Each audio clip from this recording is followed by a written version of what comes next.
From Beijing to Berlin, from Washington to Wellington, workers, traders, investors, and consumers are wondering if a trade war is looming between China and the US, dragging the whole world towards darkness. I don't know, but I know it takes enemies to fight a war. Are America and China enemies now? And let us go back 40 years. In the 1970s, when China reconnected with the world, America opened its arms, providing money, technology, and talents to a fragile newcomer.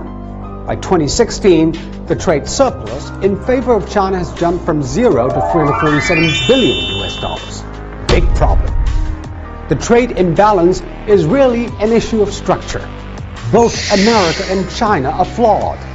In Aesop's fables, there's the story of the blind and the limp. They forge a partnership to help one another. The limp shows the direction, and the blind does most of the walking. The U.S. is the limp, relying on cheap goods and credit from China to maintain the American way of life. And China is the blind, making products and saving money to keep its momentum of growth. The partnership worked well until it didn't.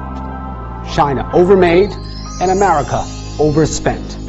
They both need to adapt. Change is happening, but in different ways. The blind knows he needs to spend more and make fewer but better goods. China has been shifting to consumption and innovation-driven growth. That is why technology and talents are coming to its shores. You can argue whether some practices are helped by the government, but there is no denying technology will go with the flow to the most needed. And right now, it is increasingly on the west side of the Pacific, where a behemoth supply chain, highly developed infrastructure, well-trained labor, and the biggest consumer market converge. The limp, however, has some trouble adjusting. Economically, America needs to consume less and make more, but the limp has been relying on the blind for too long. Easy credit and cheap goods are addictive. The current trade structure benefits American companies, but not American workers. This is a design invented by America, and it can only be reinvented by America. It would probably take the vision and courage of a politician like FDR to remake the American economic model. Trumping foreign competitors will not reindustrialize the U.S. It would take retraining, infrastructure investment, and re-energizing the can-do spirit of early immigrant forefathers. But that is the hard way. Trump chooses the easy one, strong-arming its partners and browbeating its opponents. Trump is not trying to win the economic game. He's simply trying to win the argument. Winning the argument means winning votes. Politics trumps economics. But what goes around comes around.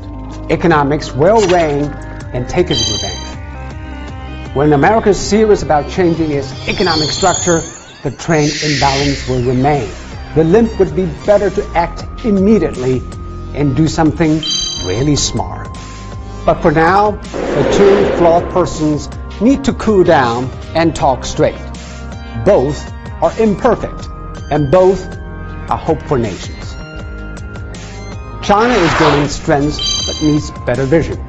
America wishes to balance the feed but must not lose focus.